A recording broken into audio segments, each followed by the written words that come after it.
Olá, tudo bem? Meu nome é Gleidson Mendes, este aqui é o canal GM Psicanálise. Eu estou aqui sentado à sombra de uma árvore. Tem um desenho animado chamado Thundercats, e nesse desenho ele tem um personagem chamado Munra, que é muito interessante. Ele é uma múmia. Ele, além de ser uma múmia, ele é o vilão da história, e para enfrentar os Thundercats, ele precisa se transformar numa figura mais alta, forte, poderosa, musculosa. Para isso, ele invoca antigos espíritos. E a frase dele, a invocação que ele utiliza é mais ou menos essa: antigos espíritos do mal, transformem esta forma decadente em Munra. É mais ou menos isso. E ele se transforma num ser poderoso, alto, forte, musculoso, com poderes. Ele solta raios pelos olhos, pelas mãos, ele consegue enfrentar os Thundercats. Mas a fraqueza dele é o espelho. Ele, se ele visualizar a própria imagem no espelho, ele enfraquece. Ele perde os poderes e volta a ser aquela múmia decadente, como ele mesmo se qualifica quando está pedindo, invocando os espíritos do mal para transformar a forma dele em Munra.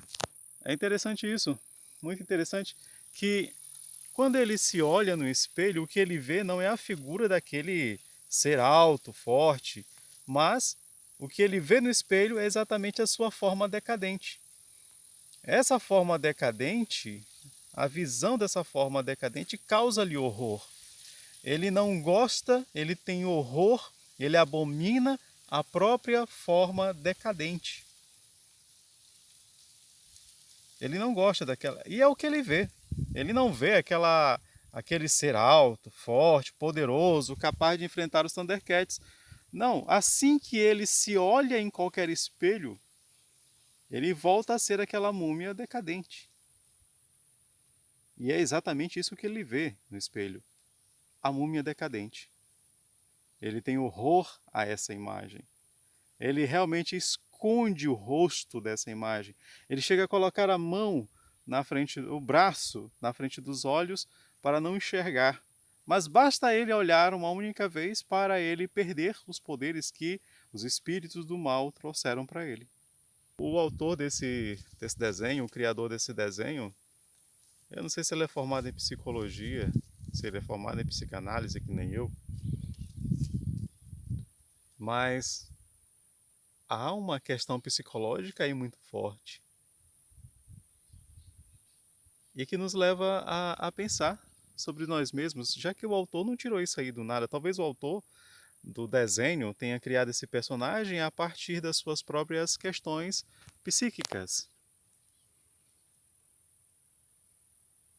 Ou ele conhecia alguém que tinha horror à própria imagem, sei lá. Mas é algo a se pensar.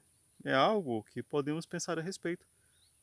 Porque dentro do set analítico, porque dentro da análise, nós somos convidados, a pessoa que está sendo analisada, o paciente, é convidado a olhar para dentro de si. E é comum, dentro do momento psicanalítico, o analista perceber que o paciente está fugindo do seu próprio eu, que o paciente não quer olhar para dentro de si, que o paciente não quer reconhecer-se, que o paciente ele não quer olhar no espelho.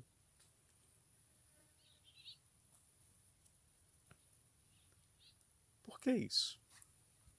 Isso não é só com uma pessoa, com uma pessoa que esteja fazendo análise, qualquer pessoa, qualquer um de nós. Nós temos dificuldades para olhar para nós mesmos, tanto que a gente projeta muito. Muitas coisas que... Você já parou para pensar que quando você não gosta de uma pessoa dentro do seu local de trabalho, na escola, na faculdade, aquela pessoa tem alguma característica que você não gosta? Você... Algumas pessoas dizem assim: não, meu santo não bateu com o santo de fulano, não gosto dessa pessoa. Mas é provável que Você não gosta dessa pessoa exatamente porque essa pessoa demonstra um traço da tua própria personalidade.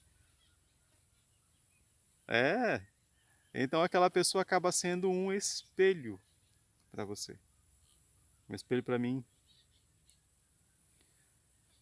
Porque ele me revela algo que, consciente ou inconscientemente, eu não gosto e não sou capaz de gostar em mim mesmo.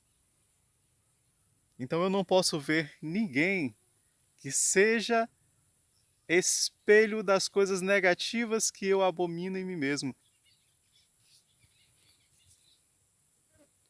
E a gente não gosta de entrar nesse mundo que é o nosso próprio eu. Penso que porque requer um trabalho de mudança. E requer trabalho, requer olhar para situações dolorosas. Olhar para si mesmo requer que eu encare as minhas imperfeições, que eu encare a causa de uma dor pessoal que está ali guardada,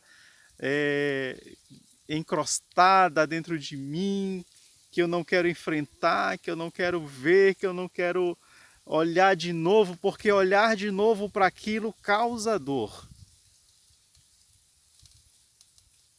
Mas a gente não pode se munrar aquela figura decadente o tempo todo.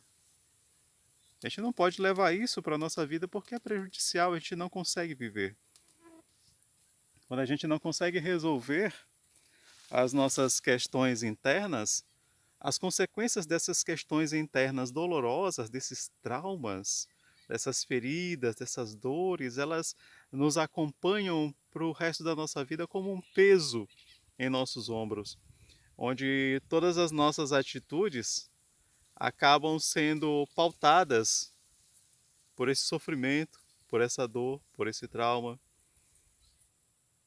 E a gente vai viver assim para o resto da vida. A gente não tem a síndrome de Gabriela. A gente pode mudar,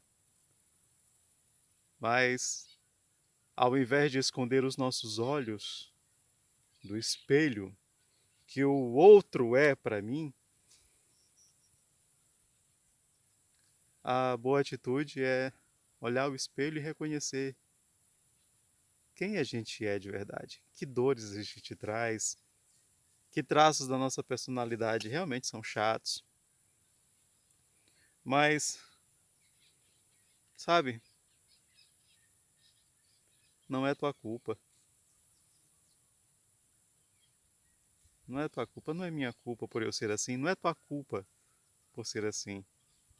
E a gente pode mudar. A gente pode ser melhor, pode ser livre. Eu estou aqui no meio do mato, à sombra de uma árvore, o sol acabou de ser escondido aqui por uma nuvem. E aqui eu escuto passarinhos, os pássaros, escuto o barulho do vento nas plantas e tudo isso é muito bom. Já pensou quando o nosso eu está assim tão livre, está assim tão sossegado e em paz como essa natureza tão harmônico?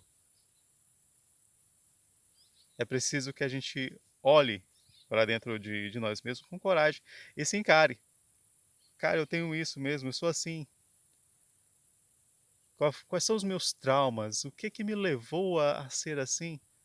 Dá para mudar, é possível, mas ao invés da gente esconder os nossos olhos do espelho, é bom que a gente pegue o espelho e encare e diga: poxa, eu sou assim, mas posso ser melhor. É possível. É possível ser melhor e você pode ser melhor. Só não se esconda dos espelhos da vida.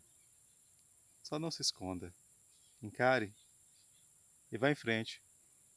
Porque a vida já tem amarguras demais e você não precisa seguir a sua vida numa vida de amarguras, de dores, de sofrimentos. Não dá para viver bem, dá para viver possível. Dá para caminhar neste mundo, apesar das dores do mundo.